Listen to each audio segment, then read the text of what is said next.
I received this comment in my testimony video. It was in my Spanish channel, but a lot of people have been asking me like, Sergio, how do I enter seminary? Sergio, what do I have to do?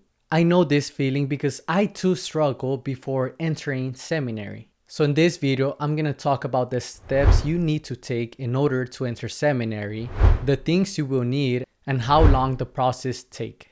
When I wanted to enter seminary, I struggled a lot because, like I said, I didn't know who to go with or what to do. But thankfully, my diocese here in El Paso, they were having a 3-day retreat for young men thinking about priesthood.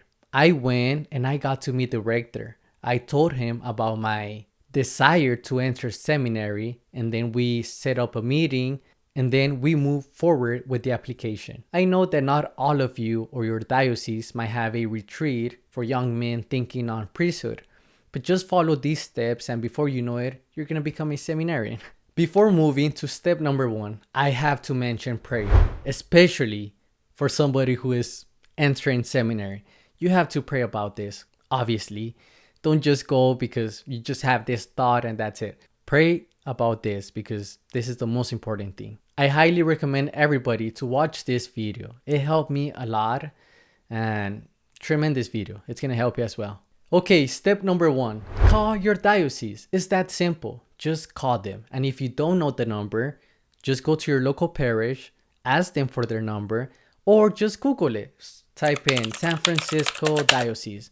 The number's going to come up and just give them a call. Say, you know what? I was just calling because I'm interested in joining seminary. Can you please redirect me with the right person to talk to? The rector, whoever. And that's it. It's that simple. Step number 2, set an appointment with the rector, the priest of the seminary. On the day of the appointment, he's going to ask you questions such as your prayer life, how did you had the calling to become or wanting to become a priest, the ministries you're involved, and so many more questions. And this is something you're going to be doing a lot with other priests and nuns, but this is more when you have started your application.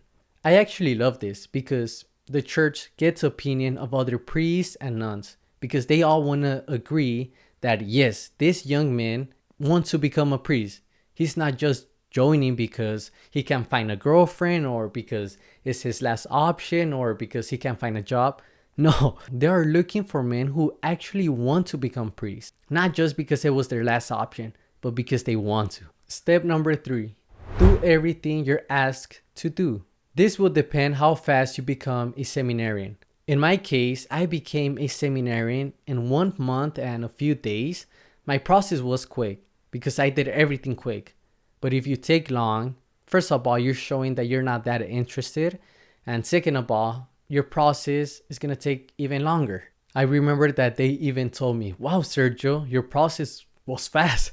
But that's because I did everything fast. These are the things you will need. Fill an application, just like any job, where you'll add your educational background, job background, and many more things. You're also going to have to write an autobiography of yourself. How you got the calling and everything. This is 3 to 5 pages long.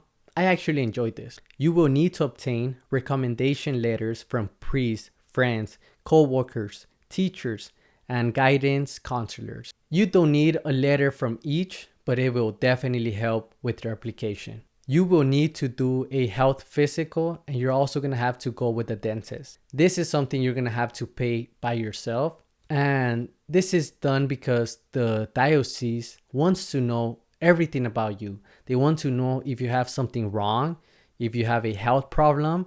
And if you do, that's not a reason for you to get denied. They just want to know everything. They want to be sure that if you have a problem, they need to know, like they just want to know everything. You will complete a series of psychological tests. You're going to go with a psychologist. These tests are paid by the diocese. I honestly was surprised by this one, and it brought me joy because it showed that the church, they want to get men who are healthy mentally. They don't want to get men who are not 100% mentally right, and then maybe in the future they could do something wrong or, I warn you, this test is boring. you're gonna have to answer a lot of questions. Sometimes it's the same question over and over and over again. And they also show you like different images, and you have to identify or tell them what you see. For me, it was always a splash. I don't know what they were expecting for me to say. Provide the vocation office with high school and college transcripts, as well as baptismal and confirmational certificates, college board test scores, and a medical or physical form. And that is all. I know it seems like it's a lot, but like I said, I did it in a month and a few days. How fast you do all of these will depend how fast you become a seminarian. If you take a long time, well, your process is going to take long. Step number 4, and lastly, just wait for the rector, the priest, to call you, or the bishop, and then they're going to set up a meeting, and afterwards they're going to let you know if you have been accepted or denied. If you are accepted, they're going to let you know the day you must go to the seminary to start living there. For me, it was quick. It was like next week. I was like, oh. Now I want to clarify the biggest misconceptions people have about seminary and the reasons why I see men that don't give it a try because of these misconceptions. The first one, people think that once you enter seminary, the priest, the diocese, everybody's gonna try to keep you there like if you're in jail. That's not the case. I'm a living proof of that. I got out, and not once did a priest or the diocese like wanted me or forced me to stay there. No, even the rector, my priest, he agreed with me that that wasn't my vocation. Remember, entering seminary doesn't mean that you're gonna become a priest. No, seminary is for you to discern your vocation even more. There's a lot of men who have left seminary in their first year, just like I did, or in their last year. This is really common. Remember, the doors are wide open. If you want to leave, nobody is forcing you to stay. Another misconception is, I will never see my family again. Of course you will. You're becoming a diocesan seminarian. You're not becoming a Carthusian monk. No, you're becoming a diocesan seminarian. If something, the relationship with your family, with your parents, are gonna deepen even further. Talking about Carthusian monks, you can check this video out, which I talk about them. Incredible monks. Another misconception is that, I'm gonna be so lonely and unhappy. No, you're not. You're going to be the happiest person ever. And you're not going to be lonely at all. You're going to have a lot of brothers.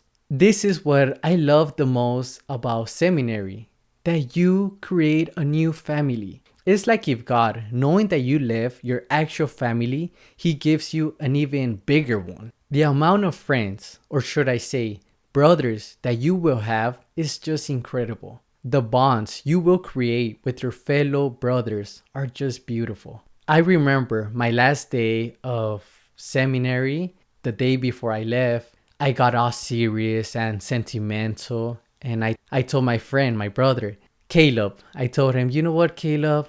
You're like a brother for me. And I kid you not, he said, Sergio, you're like a sister for me. I love that guy. I still talk to them even now. Last week we went to eat together, but that's because they're on vacations right now. You're gonna create relationships that are gonna last forever. I truly recommend every man to enter seminary. I think they should even make it a law. No, I'm joking. But I do recommend everybody to enter seminary because it makes no sense not to. You win either way. On one side, if seminary is not for you, you leave, but you leave with relationships that are going to last forever, with habits that are going to help you in your spirit, in your future vocation, maybe becoming a parent. You're going to leave with a higher knowledge of God. You're going to leave more educated. But on the other side, if seminary, if priesthood is for you, what an incredible thing.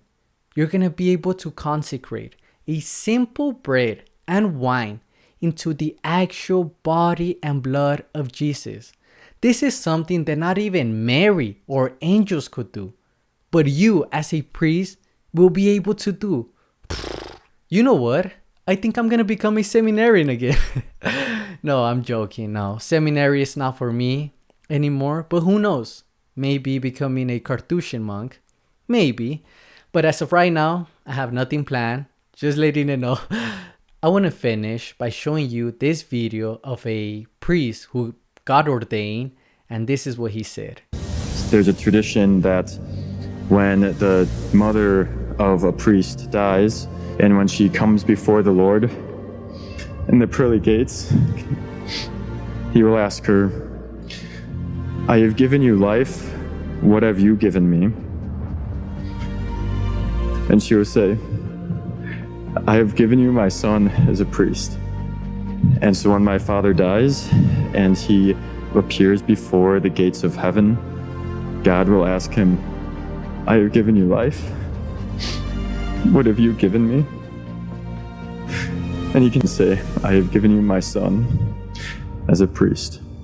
Oh, I think my mom is cutting onions because every time I see this video, it makes my eyes watery. If you have any more questions, please let me know in the comments below.